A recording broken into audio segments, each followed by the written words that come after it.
Welcome back. So before implementing the missing Rx's with the optimistic updates and whatnot, I want to actually take a quick moment and showcase a new API that was released today. And we're talking about Refactoring, and that is the Result.builder. So this one takes in self, which is a result, obviously. And here you can say on defect. So this will give you the unknown defect. So raw as it is. You also get access to on error, which would be the expected error. So we get HTTP API decode error, parse error, and client error. We also have on error ref, so you can pass in a refinement function or a predicate to narrow down the errors you want to catch. Then you have on error tag, where you pass in the tag first, which is basically the same as effect.catch tag.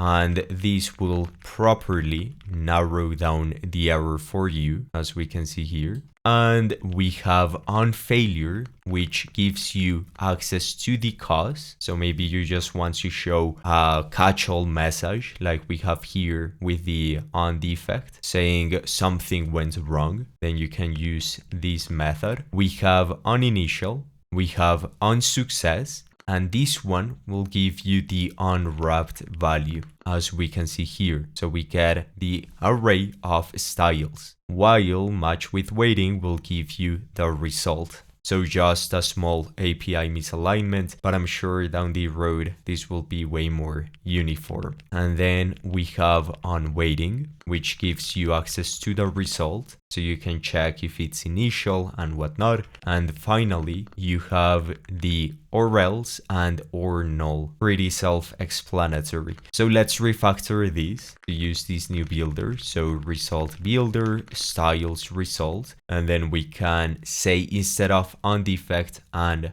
on error, we can say on failure and then pass in a constant function saying something went wrong. And then we can have the on success, which again gives us the unwrapped value. So we can say styles and then null, 2. And finally, we can say on waiting. And again, this gives us the result, which allows us to check for the tag, see if it's initial, or we can use is initial. I guess this is more readable. And it is waiting. And if so, we can render a paragraph saying loading. Otherwise, it will not render anything. And notice how we're getting a type error because we're not handling all cases. So we can say or null. And that's it. Look how clean this is. This is really awesome. So imagine if you have different errors, maybe again a collision error. Well, for those cases, you can now directly say on error tag, and you pass in the tag, and then you can render whatever you want. So cool. We can now proceed to the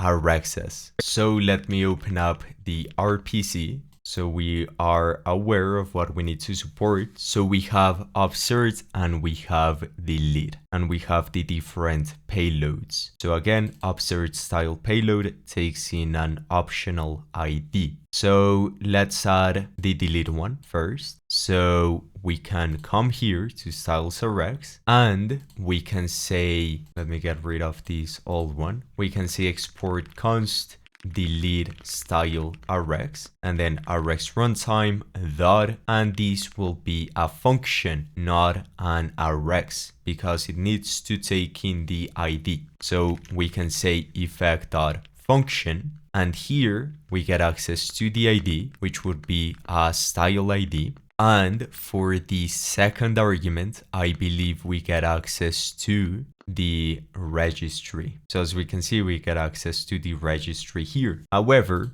something we can do is say const registry yield rx and then or registry and then rx registry. And this, as we can see, is a context.tag. So if you have effectful code that needs access to the registry, then you can do this. And the function or the Rx will provide this service. So if I come here, we can see that it excludes the scope, so it handles the scope for you, and likewise the Rx registry. So with this, we can now say const API yield API client, and then yield API.http styles.delete, and then we pass in the payload, which would be the ID. And here we're going to get back nothing, so schema.void, and we get back a style not found error. So as we can see, delete style Rx will now include this error. So this is really cool. Though notice how we also have parse error and HTTP client error and HTTP API decode error, which aren't really actionable errors. They are not errors you would really show to the user. Maybe an HTTP client error. They do not have a network connection or whatever. But in those cases, I would argue you'd have a dedicated Rx monitor for the network where you can show a badge or whatever telling the user they are not connected.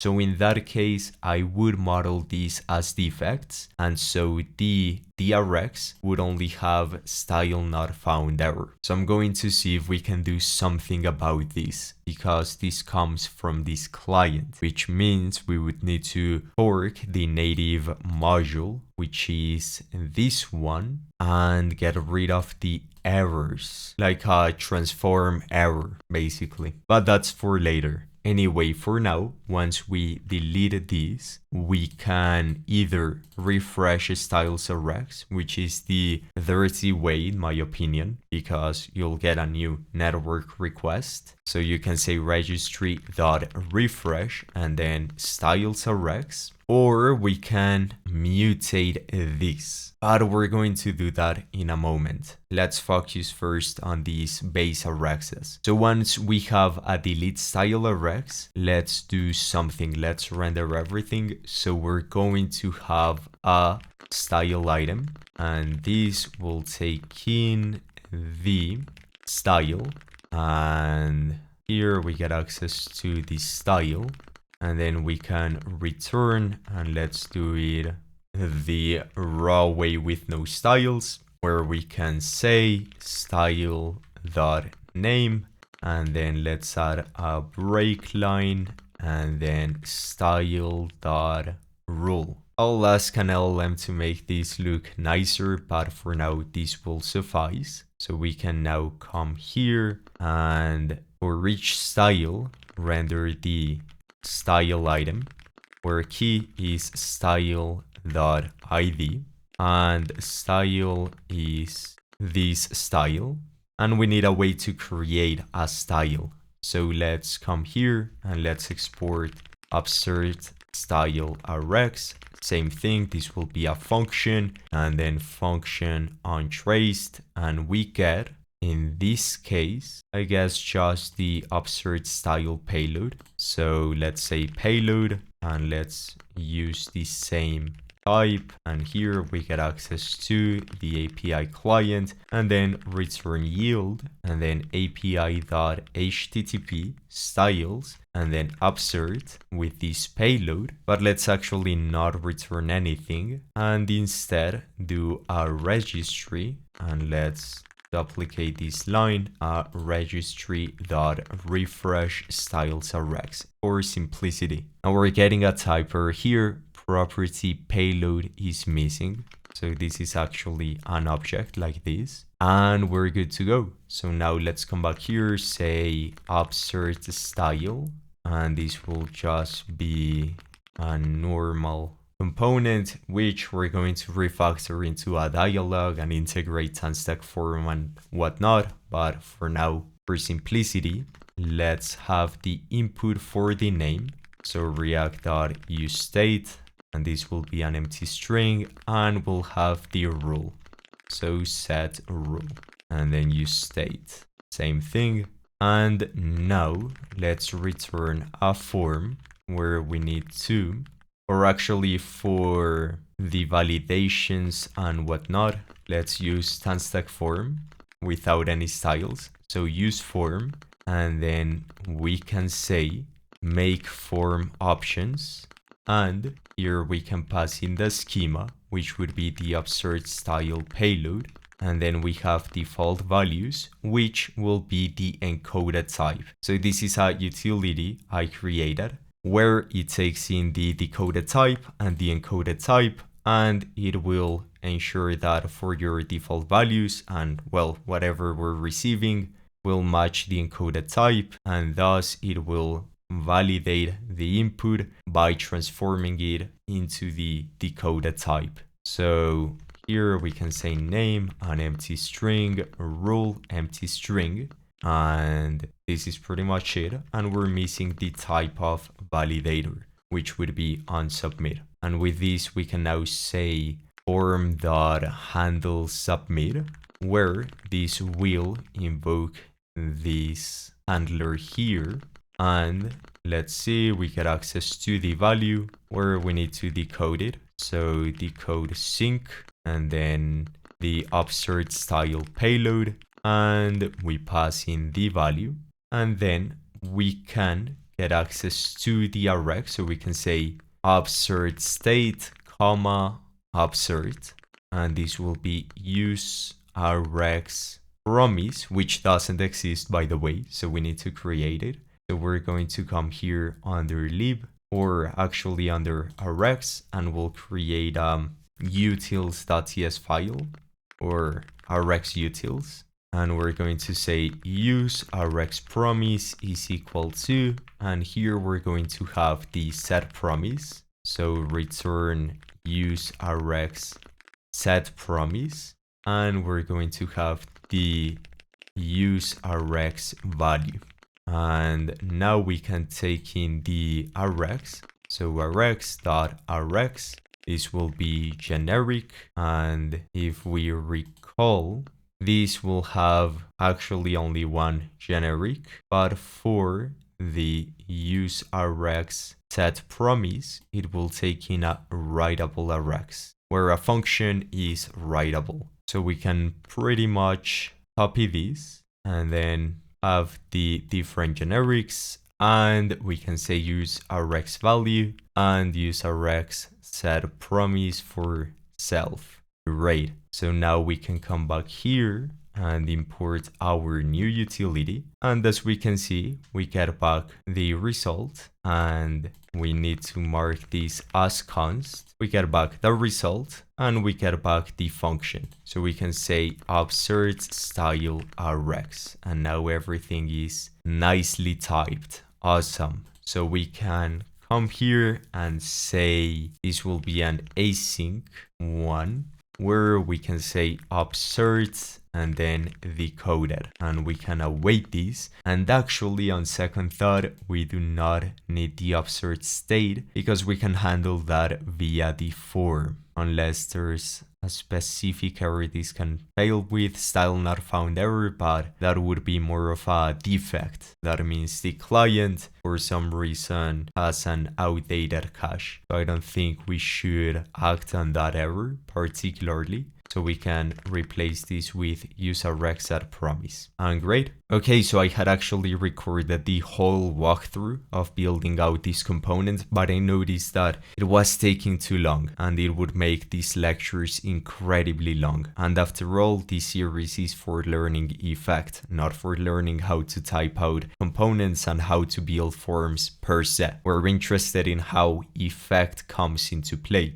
So let me show you what I built. So we have, again, this use form. We have the make form options, which will ensure we deal with the encoded type in our form, which is really, really nice for dates. For example, you take in a string or whatever, then that will be modeled within the schema itself. And then we have this onSubmit, which is an async function, and we await upsert. And what this is going to do is tie the asynchronous state to the actual form. So here once we do the whole submit stuff and whatnot, we can subscribe to the form by saying form.subscribe selector and then state.isSubmitting. And here we get access to the boolean as a child callback, and then we can show a button with a loading property. So this is really nice. There's no need to reach for useRx value. We can simply tie that automatically to the actual form, and that's it. And we have the form fields. Now, if you want to understand how this whole form works, then you can check out Tanstack's form documentation. Okay, now I went ahead and asked CRUD to make this nicer, and we now have the success view where we take in these styles and then we render the form, the separator, and then the section that has all of the style items. And again, just some basic styles for the form, each style item, and the root. And now, once we have these, you'll see that we can now add styles. So new style and then rule, some rule, and then click save changes. And as we can see, we get the new rule here, all without refreshing the page. So that means it's working as it should. However, I noticed that we should perhaps reset the whole form on submission. So save changes and now it's reset. So great, we're pretty close now. Obviously this will be a dialogue in the near future, but you can start seeing how it all ties up together. Now let's do the delete. So for each style item, we can render a button, type button, and let's actually use my inbuilt component. So type, or not type, but variant, and this will be icon.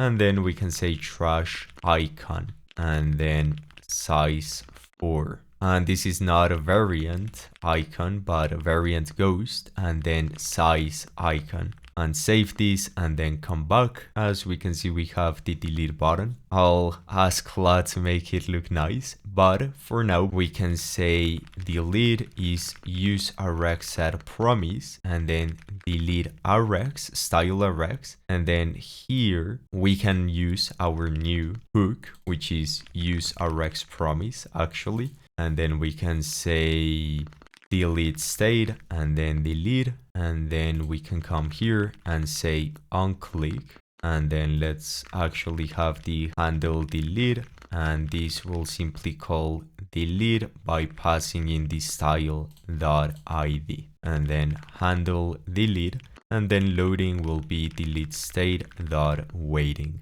And if I save this, come back here, click delete, as we can see, it works successfully. However, I just noticed one bug, and that is here in this form. And we're using useRxSetPromise, and we're awaiting this call, and then we're resetting the form. However, this will give you back the exit.